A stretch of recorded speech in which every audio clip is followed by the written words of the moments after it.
My name is Erica Turner. I'm an assistant professor in educational policy studies located in the education building, which is the Red Doors on Bascom. I'm really happy to be invited to speak to you today. I really confess that I don't know why they asked me.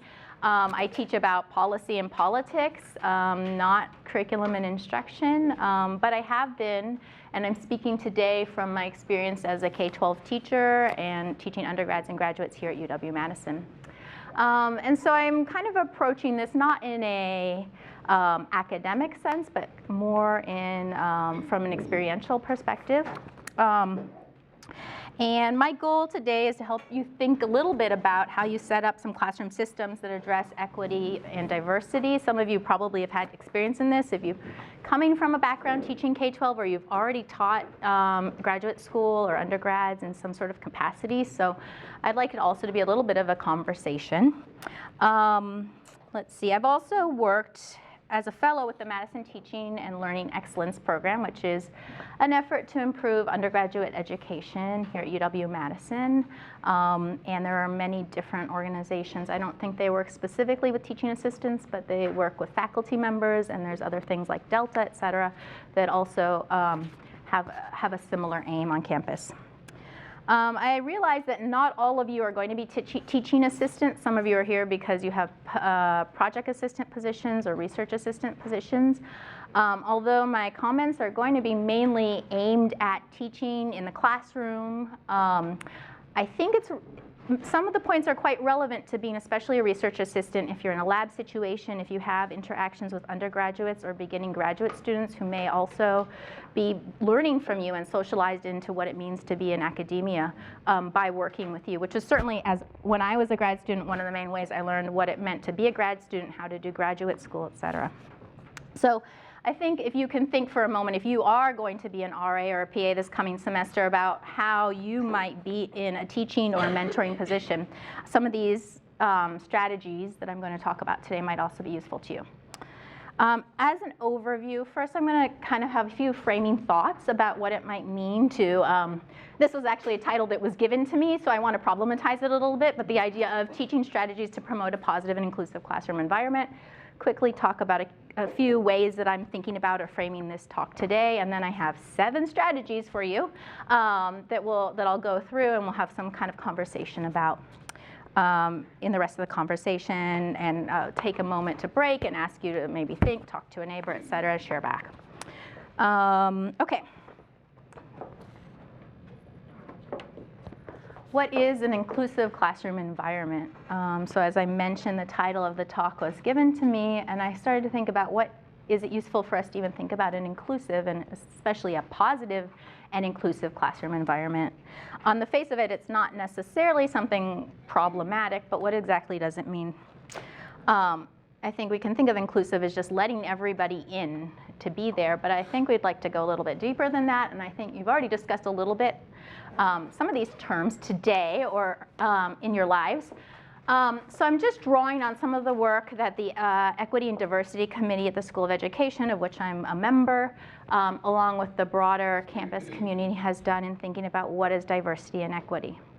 I think this is a good kind of middle of the road way of thinking. Maybe I see that I'm being taped, so I probably shouldn't have said that, but it's a good way that we can kind of probably, for some of us, stretch how we've thought about this. For others, it may be, you may be way beyond this, so you can kind of add some other thoughts. But thinking about first, diversity, it indexes the idea of representation and demographics. When we usually talk about wanting to value diversity, there's this suggestion that in doing so we can recognize individuals, their culture, their self, and say that it matters in some way. In the campus diversity framework, these are kind of the categories or statuses that are identified as important in terms of recognizing diversity on campus. So race and ethnicity, sex, gender and gender identity or expression, marital status, age, sexual orientation, country of origin, language, ability status, socioeconomic status, and affiliations that are based on cultural, political, religious, or other identities.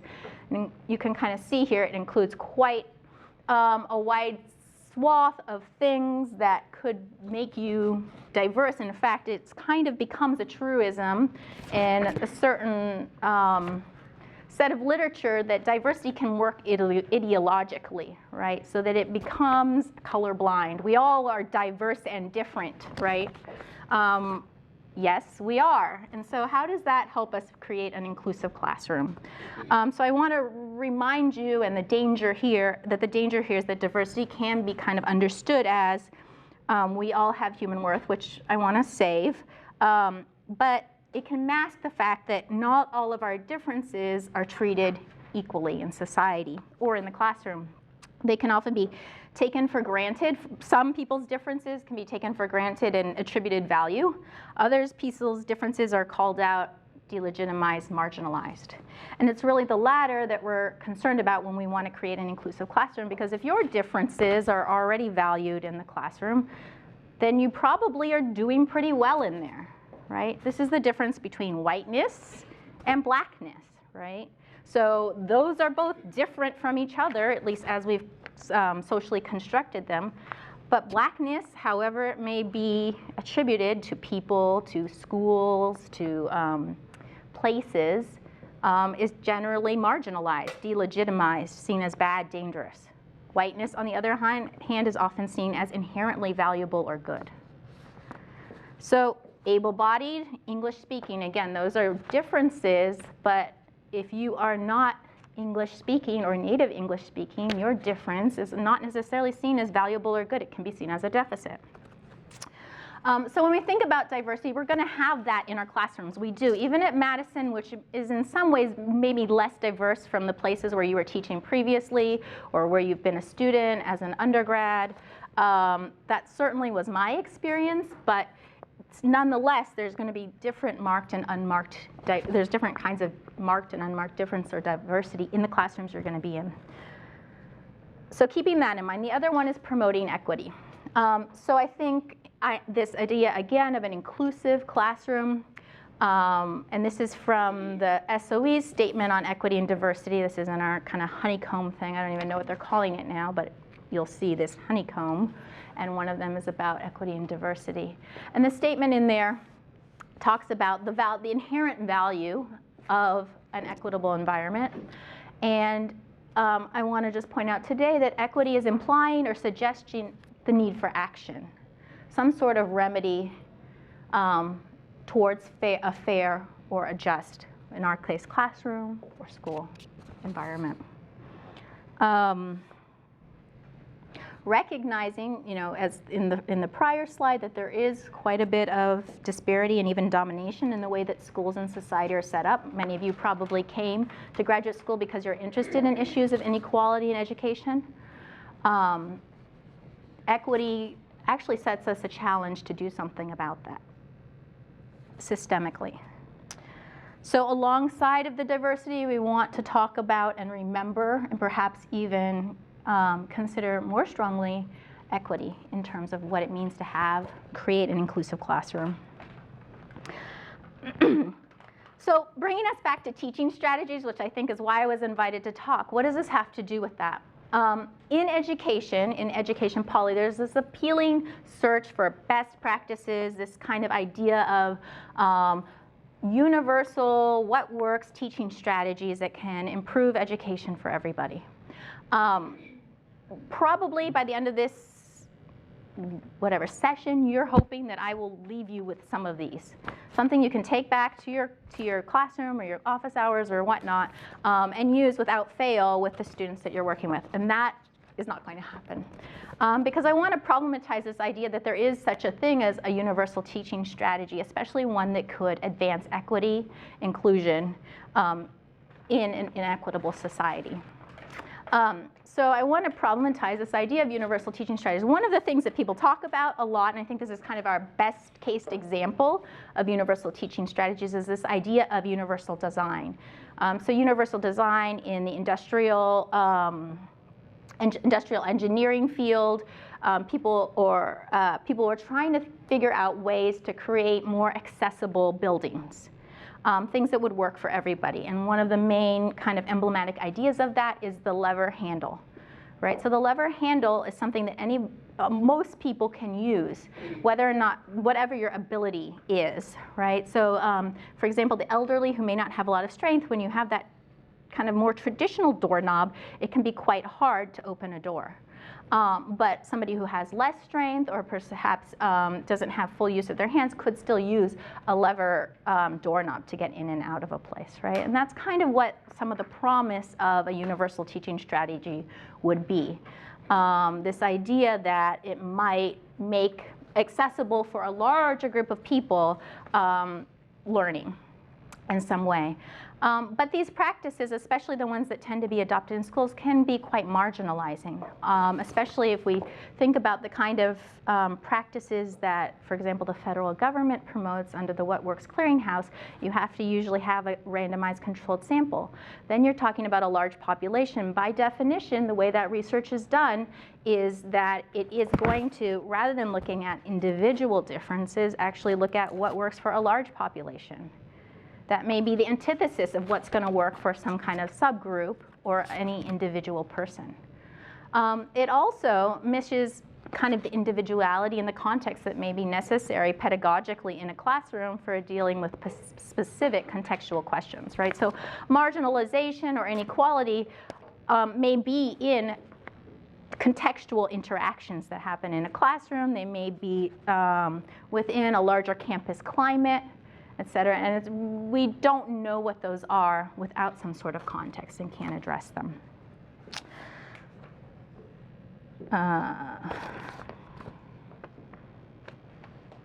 Okay, so I want to say that, let me not go to that first. If we care about equity and diversity, and that is recognizing and addressing issues of marginalization in the classroom, that is treating as human the youth, the young people that are your students, those especially who may be marginalized in schools or have experienced inequitable education up to this point, or even here at UW-Madison, then pedagogy can't be reduced to just a set of reproducible concepts. It can't be decontextualized, universally applicable to everybody. And that doesn't differ from individual students. So I want to balance this idea of teaching strategies, which is not to say nothing works, but to balance this idea of teaching strategies with this idea of a humanizing approach to teaching. So apologies to Paulo Freire, who has a much deeper, more thoughtful kind of life's work about humanizing pedagogy. Again, that's not what I personally researched, but I want to take this idea, I think the concept of a humanizing pedagogy or a humanizing strategy as really important for thinking about what you're trying to do when you enact a strategy or design something that's happening in your classroom. And by emphasizing the humanizing, I'm trying to emphasize two things. One is recognizing, honoring, and responding to humanity in students, and individual students often. Not kind of as a group, or not a majority of our class, especially at UW-Madison, for example, with regard to race, the majority of your class, perhaps 19 out of 20 students, are going to identify as white and have come from within the bounds of the state. Or maybe 15 came from the state. All right. If we just consider what's going to be useful for the majority of them, then we are participating in that marginalization. So I want to think about both recognizing and understanding the humanity of students, but then also conscious of the ways in which what might be happening to that minority, however they're being defined, are marginalized or dominated, and ways that you are working against that. Okay, so 7 strategies for TAs, keeping in mind my caveat about strategies. Let's see here. Okay, I'm kind of taking these from something that's quite small and perhaps even obvious to kind of blow them out to being bigger as you're thinking about diversity and equity in your classroom. Let's start with something really small. Small, but in a way profound. Write legibly, speak clearly, and do one thing at a time. When I was a lot of years ago now, a student teacher myself, I you know, I was excited. I was in my middle school classroom. I had the things that I was doing. And I was doing things like I would be talking and then passing out papers on the same time. And now, granted that your students are not going to be middle school students, but they're actually not that different. If you think back to being 19 years old, I mean, there's like boxes being taken out as on your way here. Do you remember what it's like to be 19? You're not thinking about your instructor, Marxism, or, you know, Vygotsky, or anything of it. You're thinking about like that girl down the hall and your roommate, do they smell, or whatever they're thinking about, right? But it's probably maybe not even foremost what they're learning at school, especially, you know, for those first-year students. But just trying to do one thing at a time and to do it clearly and well. Especially if you haven't heard about McBurney already, the McBurney Center, they're set up to help students who have different kinds of learning needs. So you may receive from the student, they call it a passport, and it tells what they're entitled to as far as learning accommodations. But kind of like, this is our like universal, this is our door handle, right, our levered handle door. If you have a student who's hard of hearing, speaking louder can help all of the students in your class. Speaking more slowly can help not just that student who has a McBurney passport, but also English learners in your classroom. Even if they're highly functioning, it may still be something that you can do that actually can really help what they get out of the class. And then kind of doing one thing at a time. And this is just, so this was the feedback I got as a student teacher. I'd be passing out papers and putting them in groups and all of these things in my mind. I'm thinking kind of to the next thing that I need to do, rather than just stopping and making sure that that message that I need to give is getting across clearly. Okay. Facilitating student access.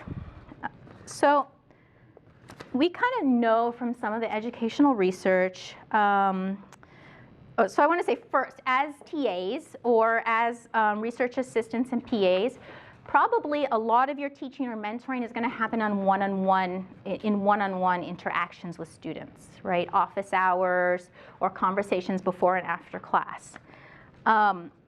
And accessibility to the instructor is really important for students, actually. If you think about like the student who comes to office hours and the student who doesn't, they actually learn a lot more information about what the expectations are. They may get help in thinking through a thesis statement, or they may just be able to answer questions that they couldn't answer in another setting.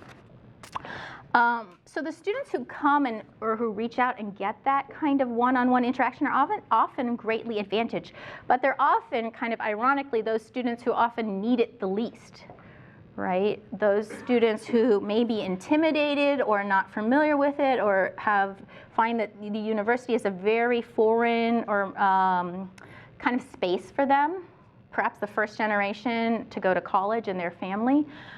Those may be the ones that you actually need to reach out to rather than waiting for them to come to you. So how can we facilitate student access? For those students who may not feel comfortable, they may have work schedules. A lot of students now I found in last semester just of all socioeconomic statuses had multiple jobs that they were doing that made it hard for them to come to office hours and things like that. But also a lack of confidence or feeling like an imposter or like they don't belong can be important reasons why students wouldn't make a connection with an instructor. You have advantages as grad students that your lead instructor may not have. Like there was one semester, this is embarrassing but true, I could not learn the names of every student in my class, but my TA who took attendance knew them. And she was able to develop relationships with them that I just wasn't, in part because of that. So, you know, learning the names of the students in class or in your section, of course, is incredibly important. Think for a minute, and then I'll have some sharing. What are other things you can do to facilitate student access to instructors? Yourself, it could be your lead teacher, or if you're RA or PA, to the principal investigator on the project you're working on. All right, and then I'll ask you to share with your partner, so take a minute. Okay, we'll get a few volunteers or folks who might share some of the thoughts. It sounds like there were some good conversations and also a lot of experience from the folks that I already spoke to in the room. Yeah. I had a couple TAs, one who, by the way I guess her schedule worked, made time 10 or 15 minutes before class or 10 or 15 minutes after to kind of accommodate student schedules. And then I had another who would meet folks like at coffee shops or in the community just to be a little bit more accessible if they couldn't get right down to campus. Yeah, those are great, and especially the latter one, it can kind of decrease the level of formality and therefore intimidation that may come with the idea of meeting with a grad student. Could be something that to you doesn't sound particularly intimidating, but could be quite intimidating for a 19-year-old or a 20-year-old or a 21-year-old, but a student who's not, been thinking they're going to grad school all their life or whatever, even to university. So the second was meeting in a formal, and the first one was meeting before or perhaps after, just for a few minutes to be around. Those are two great ones. Yeah, Jeremy. If you're comfortable with it, providing a cell phone number, it kind of gives that accessibility that they need to reach you. Maybe put limits on how late they should call. But yeah, a phone number, certainly an email, which often is made available anyways, or some way that they can contact you. Again, that's like your own level of personal comfort. Yeah, but thinking about ways to be more accessible, that's great. Other things in the back? I've done before and had physical office hours, but also at the same time Gmail and chat office hours, just so they could ask a really quick question. And I've known some people to have Skype office hours as well. Yeah, I think that's great. Different kind of modalities also are going to make it easier for people, and that might help you make it easier for you as well, to not check down to wherever your office is and sit there if no one comes.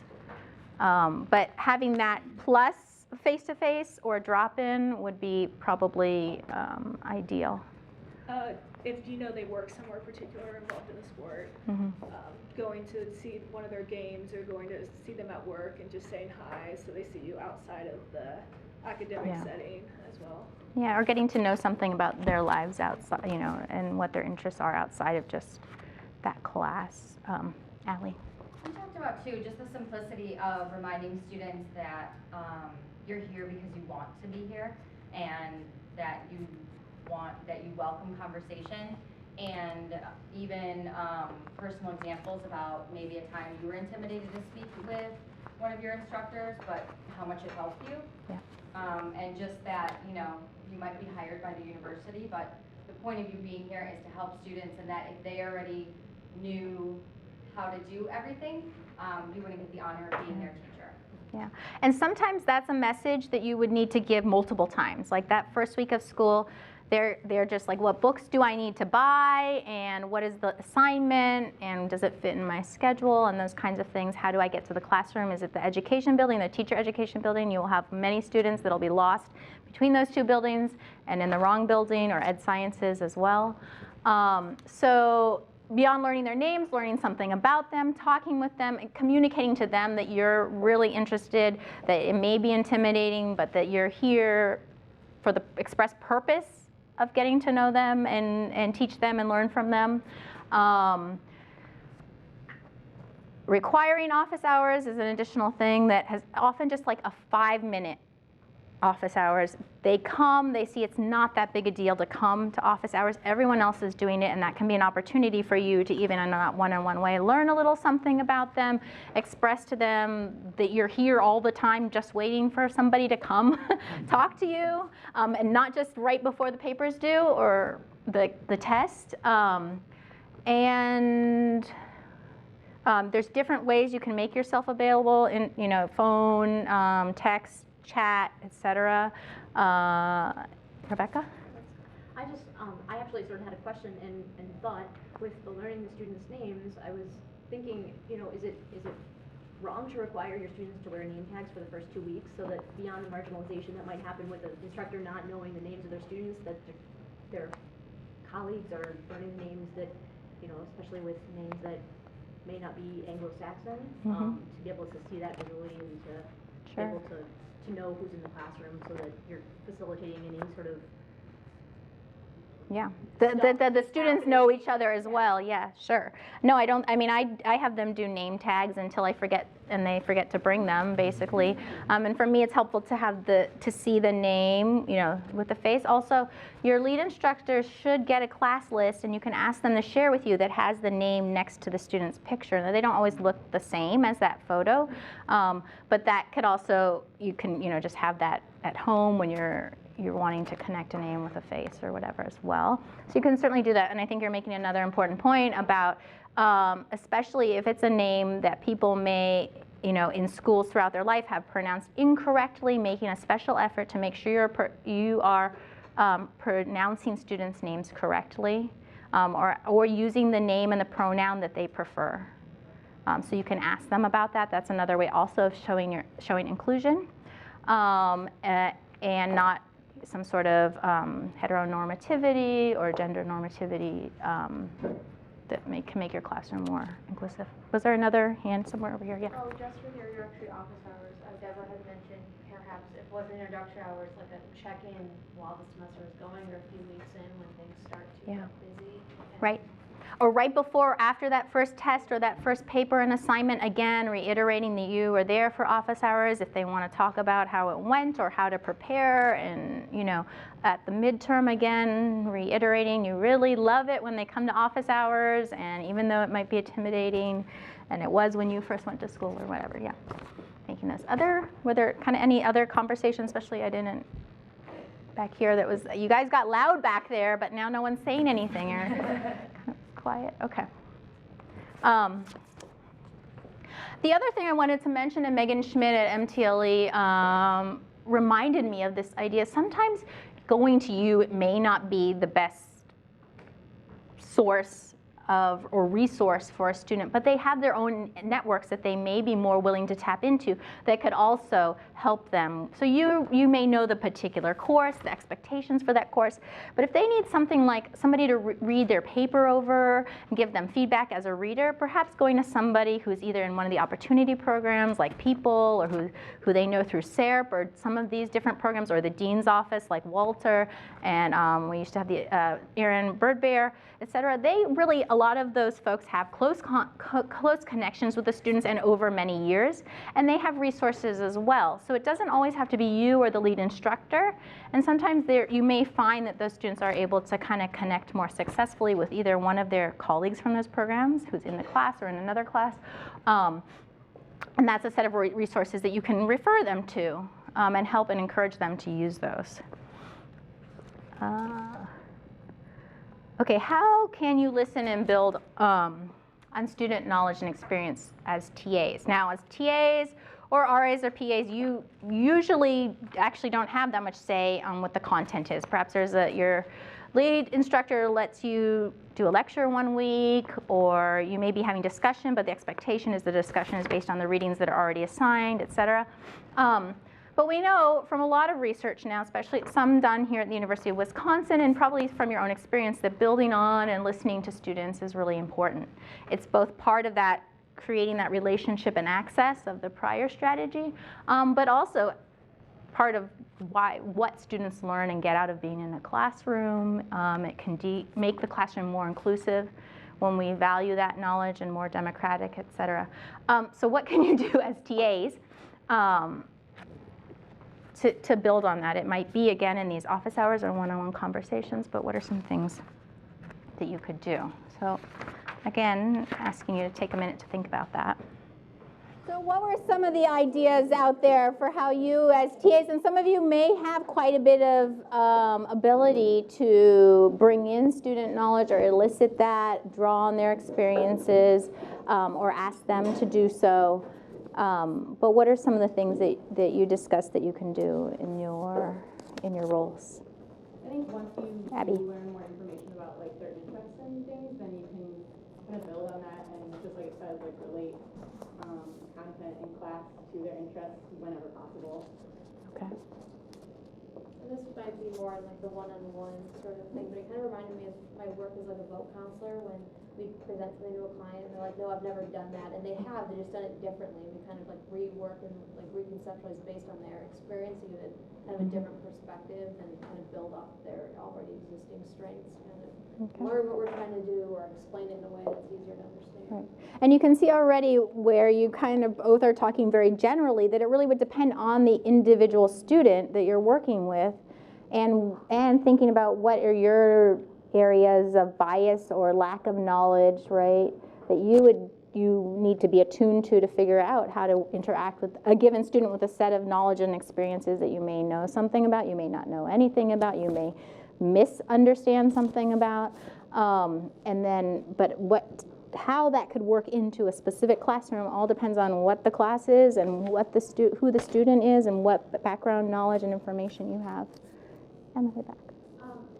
I think, again, this would depend on the course, but the course that I'm working with, the students are actually going out into the classrooms for the first time, some of them, and so just giving them a chance to kind of share their experiences once they've had this experience that we've talked about in the course, and then now they're actually experiencing it. So giving them, kind of an outlet to talk to each other in the classroom with our knowledge and expertise, but then also kind of share what they're seeing, because we're not in the class.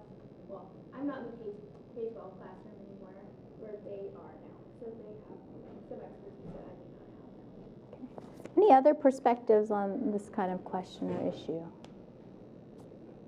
This is kind of going off of the idea of, their interests, but I'm especially with when there's an age gap, a generational gap between the students that you're teaching and what you're used to from when you were a student. I'll be teaching a lot about technology, and a lot of the technology part is going to be kind of boring for some of the students. So for me, I'm looking at what's going on in technology now and how that can relate to, the more advanced technology, advanced generations, and incorporating that into something that's part of their daily lives now that wasn't part of my daily life when I was their age. So in that case, but probably in the case of many of your fields and classes, the student actually has knowledge that you don't have, right? And so bringing that out as well is what I'm hearing. Yeah. I mean, what about doing like a winds of change or something at the beginning of class, so you have 5 minutes to have a sharing opportunity for students to sort of share anything that's sort of been relevant over the last week in their lives that they feel is relevant to what the content is. So it's sort of applying, but maybe it's sort of seeing what they're studying in practice out in the world, and having that touch base, or doing activities where you have students reflect on a personal level about something that you're teaching in the classroom, but maybe a written response, and then later on those are turned in and then maybe shared at a later date if that's something that the student is comfortable with. Kind of very specifically, if you think about when you have students, say you decide to ask every student to come in for a 3 to 5 minute office hours or whatever, that could also be an opportunity for you to listen and to learn a little bit about your students. You could ask them, what do I need to know about you as a learner to help you? And for students like McBurney students, they have that passport, but they may decide not to share it with you, and they may only share it with the lead instructor, and something gets lost. And sometimes asking them for that. I do it in my class, like for the entire class. I have them fill out a little note card, and I ask them, what should I know about you as a learner? And I give some examples like, or maybe you're not, maybe English is not your first language, or whatever, and throw out a couple examples there that allows them to kind of talk about how you might specifically help them. And I've had really interesting, sometimes people don't have much, or they might just tell you, I come from this kind of a background or something, but it opens a place. And if you had a conversation, you could do that as well, one-on-one in office hours, something like that. You can also do stuff with note cards at the end, or similar to Rebecca, have a time at the beginning where you just ask them to write down anonymously on a card what questions they have, or how they're thinking or responding to something that's going on in the classroom. It doesn't you're not going to necessarily be able to connect it with a specific student, but it make you aware a little bit what's on their mind and able to hear some of the things they're saying. Did you have your hand? Okay. Okay. Planning group work. Now, there's a lot of theory and research behind group work. I just want to make, some of it is conflicting, but I want to just make a couple points. One thing is if you are doing groups for small discussions or projects or whatever, lab review, etc., thinking intentionally about who's grouped together.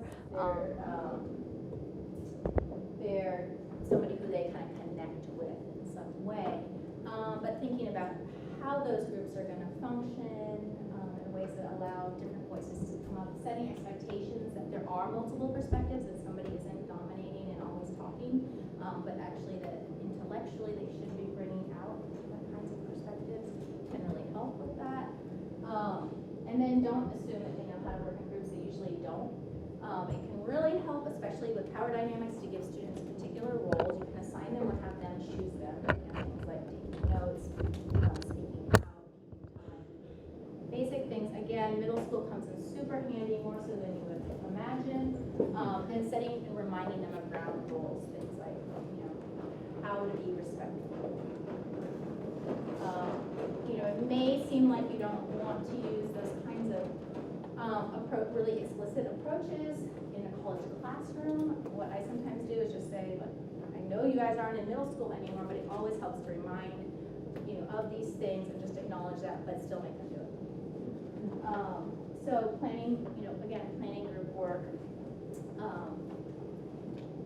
Okay, scaffolding, writing assignments. Writing is just really, it's one of the hardest things, especially for students who don't come from schools where they had a lot of opportunity to write. And that's a lot of schools in the United States, and it's mainly has something to do with class, from what I can tell. And your instructor may just want to have a big paper at the end of the semester, or a midterm and a final. But for students, especially if they're maybe coming from sciences where they're not asked to write papers, or for schools where they haven't had that expectation, they don't know what to expect, they don't know how to manage their time, or they may have vague ideas about these things, and it can be incredibly overwhelming. So one of the easiest things you can do is really just to help them break that up. Now, this might be something you negotiate or pass by your lead instructor, depending on your role. It can be something that you do in your office hours, but it's a lot of work. So I also recommend that you try to work it into class time in some way. And this is just the idea of breaking up larger assignments into smaller pieces. It could be asking them to come with a list of 5 sources they're going to use, and it could be writing a thesis statement on a paper and trading them around so that you're not necessarily reading them all, but they're giving each other feedback on them. Let's see, even just going through the writing expectations, students have a lot of anxiety about this, and that often reflects that they don't really know what to do. And sometimes we can take for granted how you should write a research paper, how you should write an argumentative paper, how you should write a lab report. But sometimes they need this to be really explicit. Even when you're reading a model, you could be going through and just highlighting for them what's important, and that can be part of breaking up a writing assignment and kind of staging it for them along the way. Make it related, but sometimes just taking a small moment, and if it's appropriate and students seem to want it or need it, even wherever they're at, and that seems to be okay with your lead instructor, or you're not going to care about it or whatever, but I think going off script in some way is important. And then I think we were just having a conversation about kind of what's a safe space in the classroom, and just thinking about kind of some of the last couple points. This kind of idea of a safe space has gotten a lot of attention, and people can kind of feel comfortable, but it can be practiced in a really weird way where we don't bring up things that are uncomfortable.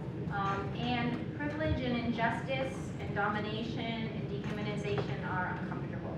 And they're mainly going to be uncomfortable for people who benefit from those systems of oppression. So when we create safe spaces, we shouldn't be doing so in a way that allows that to be replaced. And it can be hard because at Madison you will have students who, those may be the most vocal students coming to you and saying, I don't feel safe in this classroom, when you're bringing up issues of bias or maybe perspectives that they're unfamiliar with or whatever. So I think we can't hold this idea of safe space sacred. At the same time, you want a space that is respectful. And so a couple other thoughts about ways to think about this kind of comfort.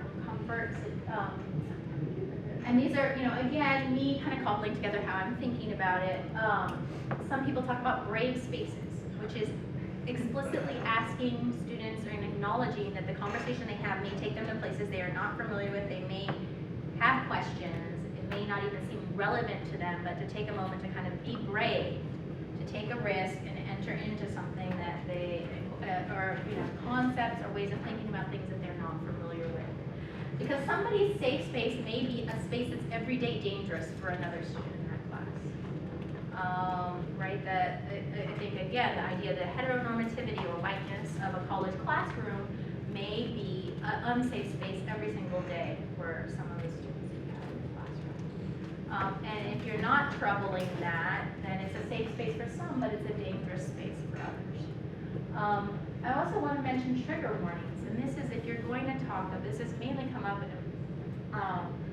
in terms of creating classroom environments that are safe for people who have been victims of domestic violence and things like that. But if you're going to come and have discussions about issues like that, for example, or other things that may bring up people's own personal experiences and trauma, that you give them a warning beforehand that that's going to be a topic of conversation or an issue. And then they can figure out a way, you can make yourself available, but they can also create a way to have their own support there, to decide not to come to class, or to be prepared so that it doesn't come out of nowhere when a potentially triggering topic or issue comes up in the classroom.